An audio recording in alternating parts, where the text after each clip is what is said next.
evening, everyone. We hope you're having a great Monday so far, and thank you so much for joining us right here on Medical Monday on News Channel 5+. Hanging out with us for this entire hour is Dr. David Gnewikow. He is the audiologist and owner of Advanced Hearing Solutions. Answering your questions tonight, call us. The number's right there on your screen, 615-737+. If you have any questions, this is free advice from the medical expert himself, and we've already had a great talk tonight about a lot of things. Right. We appreciate you being here. We were talking during the break about comfort. What's it like having one of these devices? And you mentioned a high schooler who, you know, he's active, plays sports, had the device you had earlier on the show. What's it like for people? Sure. So I think I mentioned this earlier, but it's one of my #1 keys to success with hearing aids is comfort. I don't care how great of a doctor I am. I don't care how great the technology, all this cool stuff that we've talked about. If it's uncomfortable, people don't wear it. And you've heard the horror stories, maybe you haven't. I hear them all the time. Well, my dad got a hearing aid and he leaves it at home in the drawer and he doesn't wear it because he doesn't like the comfort. And so comfort to me is probably as or more important than how well I can make you hear. Because I make you hear great, but you don't wear it, it's not going to work very well. A well-fit hearing aid, so I'll go back to the expertise with which it is fit to the ear, adjusted for sound. A well-fit hearing aid you should be able to put in the morning and wear for 15, 16 hours and not know it's there. Now, that doesn't mean that we don't have to make some adjustments. So that is part of kind of the process of fitting. Is someone comes into our office, we do a fitting, we adjust the sound where it needs to be, we adjust the physical fit of the device for their ear, for their hair, to camouflage it. We do all kinds of cool stuff. But then we let people take it out to the world and give it a test drive for a couple weeks, because you never know about comfort, both for physical comfort as well as sound, until you've had some experience out in the world. So they go out for a couple weeks, they go to church, they ride in a car, you go to a restaurant, you go to a movie, you interact with your family, you bring your kids over, do all your normal activities, and then come back and give us a report. And I won't say always, but I will say almost always, if there's a problem, whether that's comfort or sound or too loud, too soft, missing out, there are almost always adjustments that we can do. So that our goal is, by the end of a trial, we give people a 30-day trial. By the end of a trial, things are comfortable and they're doing really well. It's very comforting to know. Absolutely. We do have another caller here. I believe we have Gary with us this evening. Hi, Gary. What's your question tonight? Yes, thank you for taking the call. I got a friend of mine, personal friend of mine, they've known it all for years. She's got some serious hearing issues, and she gets frustrated and don't want to accept it, that she can get some medical help. She said there was something going on with the child who the parents didn't really take notice and didn't have the medical money to do it. But it's gotten worse since she retired. She just turned 67, going to be 68. And she'll look and smile just like you just said. Right. And you have to ask your question twice. Sometimes I had to answer for her, and it really got embarrassing when I took her to an option, and she didn't understand and didn't comprehend. I had to answer and be it for it. It was just really, it's really a wear down on me, and I don't think her children are wrong. It's really because they're not around them much. She's trying to make an effort to get this resolved, and she's gotten to the point where she said that they can't do nothing about it. If she's talked to several doctors, nobody's trying to say she can't do nothing about it. It's too late and all of that stuff. She's got 100 excuses. And when we go to restaurants, I have to order for her and ask her what she wants on her order. It's just really, this weekend, it really got embarrassing. She lost the cool, went off on me in the restaurant like I was trying to embarrass her or something. But I was really trying to, I said, why don't you look at them in the face and see if you can see, read the lips and see what they're saying, look at them. But she just doesn't agree with them and while they're talking to her. And they had to ask several times to get the order, so I can answer for her. So I'm at a point of no loss. I don't know what else I can do. I tried to encourage her. She has the best medical insurance in the world. Before she retired, she could have maybe I could get something out of it. So I don't know what's going to happen now, because it's just it's really dangerous. If you cross the road or something like that, can't hear it.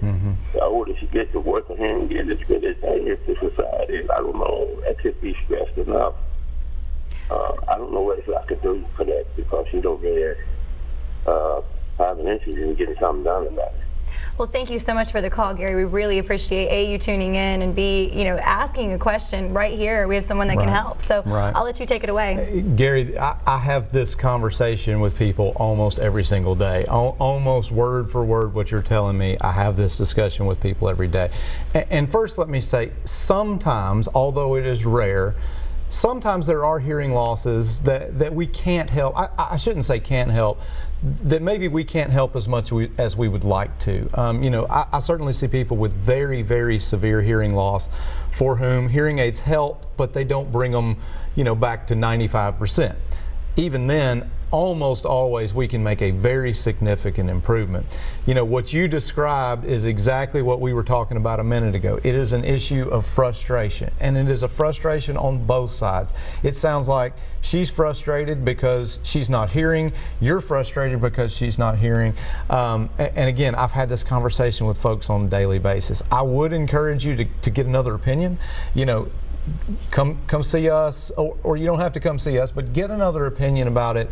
And I encourage you to go to the visit with her. We always try to ask a spouse or a significant other or a family member to come to the visit with the patient, because a lot of times, I can't tell you how many times I've explained this to somebody and they say, oh, I wish my wife could hear what you're saying, or I wish my husband could hear what you're saying, or I wish my daughter could hear, because it sort of gives them a little bit of reassurance that they're not imagining it, they're not making it up. She's really struggling, and that's not a problem of her not trying. And I think that's something that's very reassuring to people to hear.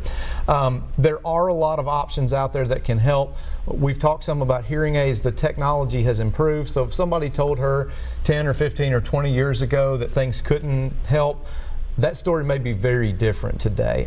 So I just certainly encourage you. It sounds like you're trying hard, but encourage her to get another opinion and see what we can do to help her. Yeah, great call.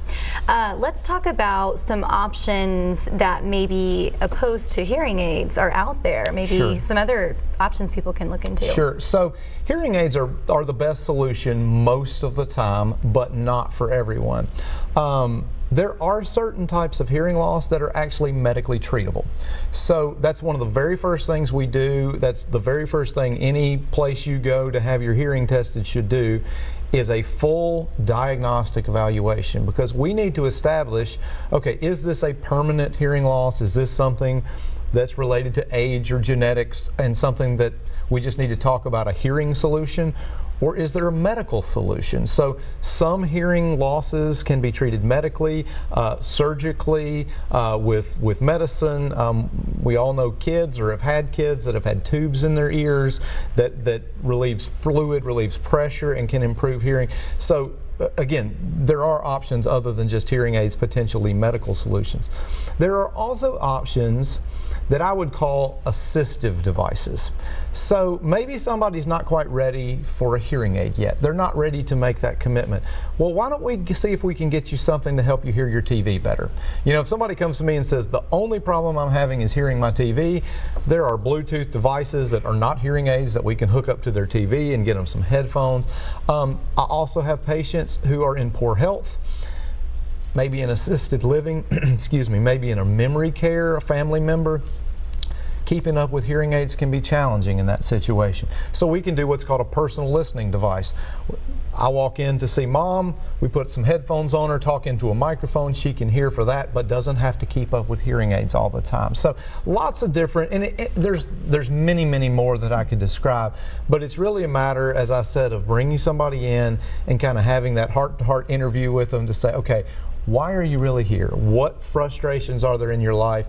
And then what solutions can we tailor, you know, specifically to those frustrations? And you know, that consultation appointment, there's nothing to be afraid of. In fact, earlier in the show, in case folks didn't hear this, it's absolutely free with his practice. Sure. So the first time somebody comes into our office, There's no charge to talk to myself or one of my audiologists. And again, I look at that as much as a chance for you guys to talk to us and interview us and decide if we're the right practice for you, as well as us to kind of understand and make some solutions. So what are some of the things that you do? Say I walked into your office and, you know, I'm having a little bit of trouble hearing, I think. What would be some of the things that walk us through, I guess? Well, the very first thing I do is say, tell me your story, because everybody has a story, you know, and everybody has something that has gotten them to that point of sitting across the table or sitting across the room from me and having this discussion. So I want to know what the frustrations are. Why are you here? Sometimes it's just somebody saying, you know, I'm 50 years old, I'm having a little more trouble than I did when I'm 30. I just want to see where I am. That's perfectly fine.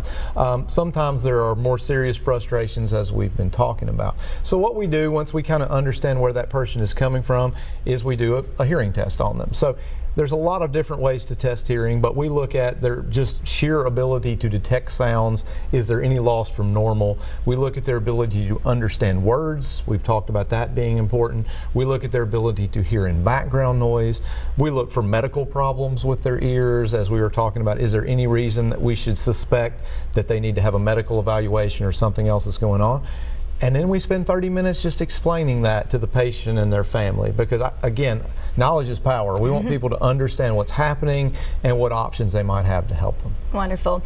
What are some things that we're doing in our everyday that maybe we're not aware of that we could stop doing that maybe will help us down the road? Sure. So the first thing comes to mind is noise exposure. And that's a question I get a lot. I think I talked about that when I was with Carrie last month. We talked a little bit about noise exposure. You know, I'm a realist, I'm an audiologist, but I've got some loud stuff in my life, and I've listened to music, and I've shot guns, and I've run chainsaws.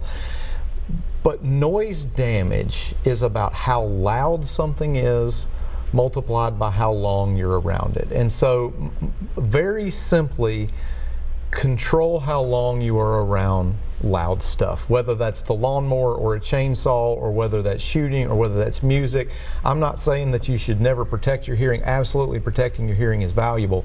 But one simple thing is just limiting the time that you're around those things. Okay, that's a great tip. I'll have to start using that. I know my drive into work, my music's a little louder. I get out to my car, turn it down a little. Just little things we can do to help ourselves throughout the day. I believe we have another call here. We have Harvey. Hi, Harvey. Thanks for calling tonight. What's your question? Hey, I got a question for the fisherman there. Oh boy. Tinnitus, and I've been described with that, you know, ringing in my ears. Basically, I don't know whether you want to discuss it or you want to just talk hearing aids, but I'd love to just hang up and get back to TV and listen to you. I'll be glad to talk that, Harvey. Good? All right, thank you. So tinnitus, for you guys who don't know, is a sound that is perceived internally. So I can't measure it. If you have ringing in your ears, I can't put an instrument in your ear and say, oh yeah, we can see what the problem is. It is usually due, Harvey, to damage to the nerves in the inner ear. And what causes that? Well, noise, as we've been talking about, age, genetics, medications, stress, lots of different things can sort of trigger this internalized sound that we have. And tinnitus can be very, very frustrating because there is not really a cure for it. You know, I can't say, well, you just need to go to the drugstore and get X, Y, or Z, or you need to eat Brussels sprouts, or whatever it is. Unfortunately, once it's there, it's there. Now, there are two sort of known and effective treatments for tinnitus. One is something called tinnitus retraining therapy, and that is actually a therapy whereby an audiologist would fit you with a device similar to a hearing aid that actually emits a sound. So it is sort of teaching you to ignore it. It also can be called a masker, which covers up that sound.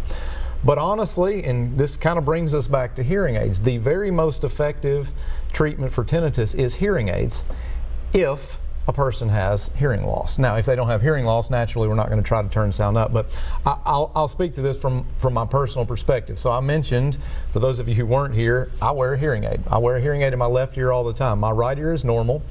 When I was 20 years old, somebody shot a high-powered rifle about 6 inches from my ear and knocked out my high-pitch hearing. I forgave the guy. We're still friends today, okay? But as I've gotten older, I've had tinnitus ever since that started. So from that instant when I was 20 years old, that ear has never stopped ringing one time. Now, at first it's really, really annoying.